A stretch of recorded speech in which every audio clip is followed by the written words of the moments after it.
All of his co-workers were gone. What could it mean? Stanley decided to go to the meeting room.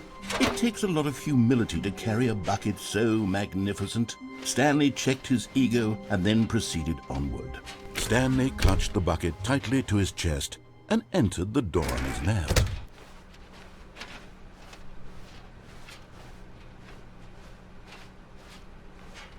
Still no one was here. Stanley needed the bucket's warmth and comfort now more than ever. Perhaps his boss's office was where he'd find. Coming to a staircase, Stanley and the bucket walked upstairs to the boss's office.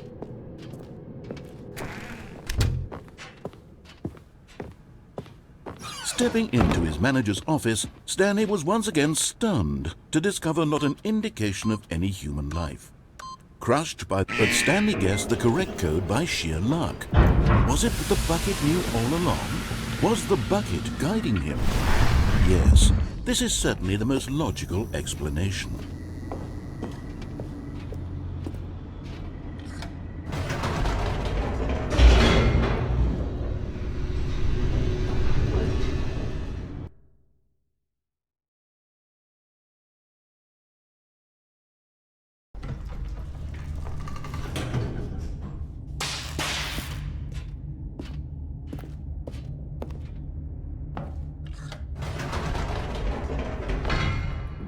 Wait, Stanley said to the bucket. Can we go back up? When I was pressing those keypad buttons, there was something very intriguing about the number 3. I want to go back so I can try pressing the number 3 again. The bucket said nothing.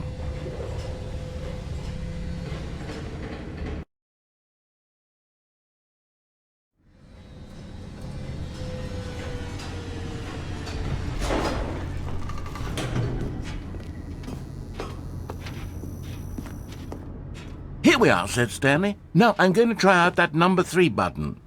He took the bucket over to the keypad and began absolutely slamming on the number 3 over and over and over. Wow, he said. The number 3 is such a special button. I'm having the time of my life. Stanley looked expectantly at the bucket, but the bucket remained silent. This was a shock to Stanley, who had always felt such a connection with the bucket. How was this not as exciting to the bucket as it was to him? Once Stanley had had enough of the number 3, he got back in the elevator.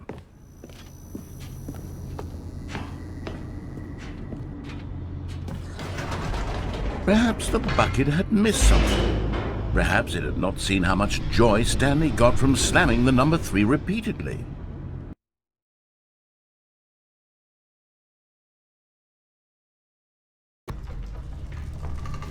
A hint of regret nagged in the back of Stanley's mind. Should he demonstrate the number 3 for the bucket again? No, said Stanley to the bucket. You can't go on yet. Not till you understand how much the number 3 means to me. You and I have been through so much together, and I just want you to see what I see. Feel the happiness I feel.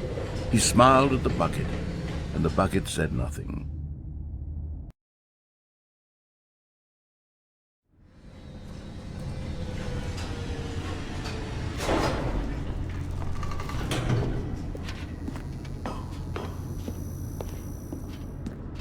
Here we go, said Stanley. This time I'll really show you. He ran to the number 3 and began to wail on it like a musician on a beloved instrument, weaving a concerto of truth and passion. He wielded the number 3 like a fine artist would wield a paintbrush. He told stories through the number 3, stories of his dreams and hopes and fears. And the whole time, he looked to his bucket for a reaction of some kind. Anything to let him know that the bucket appreciated what he was doing. The bucket conveyed absolutely nothing at all, only silence. Crushed by a wave of dejection, Stanley returned to the elevator.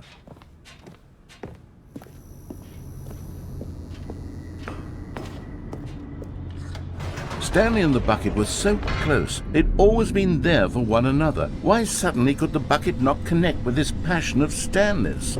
The question caused Stanley to ruminate the whole way down the elevator. He knew that there must be a way to get through to the bucket, to communicate fully with his dear friend. Surely there was a solution, mustn't there be?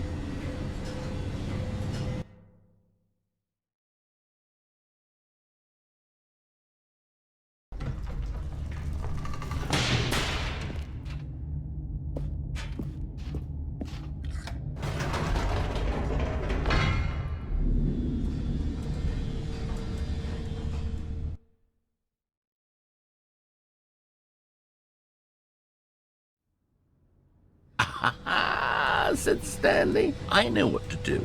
I know how to fully express this feeling in my heart." He decided right then and there that he would hold a press conference where he would speak to the public on all matters relating to pressing the number 3 over and over. He would elaborate fully on what the number 3 meant to him and why he felt so alive when pressing it. Then the bucket would be able to see his joy through the eyes of others. It would get to see the world react to this discovery of Stanley's. And it would be through the public eye that the bucket would finally understand Stanley's work. For months he advertised and marketed his press conference, building excitement around it, developing and rehearsing it, until it couldn't be refined a single measure further.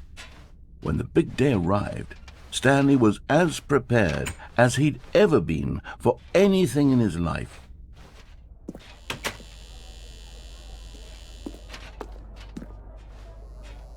This was it. One last chance to win the bucket over. One opportunity to share a true connection with a loved one.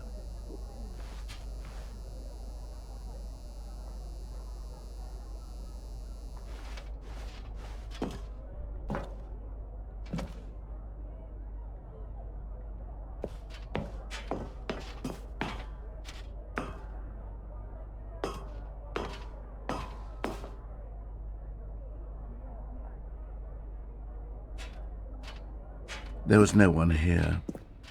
Nobody had come to the press conference to hear Stanley speak, to listen to him talk about what it really means to press the number 3 on a keypad over and over. He was unloved, uninteresting, he was a failure, and in that moment Stanley knew that the bucket would never again take him seriously. There would be no connection, no deeper understanding. The bucket merely sat there in his arms, indifferent. And so it began that slowly, over many years, the two of them grew more and more distant. They spoke less and less, neither wishing to state the obvious, that any sense of real respect between them had eroded since that day at the press conference. There would be no more games, no more long conversations about passion and pursuit, only a silence that consumed the space between friends. And Stanley, having for once in his life discovered the warmth and comfort of true companionship, was cast back into the unremarkable normalcy of loneliness.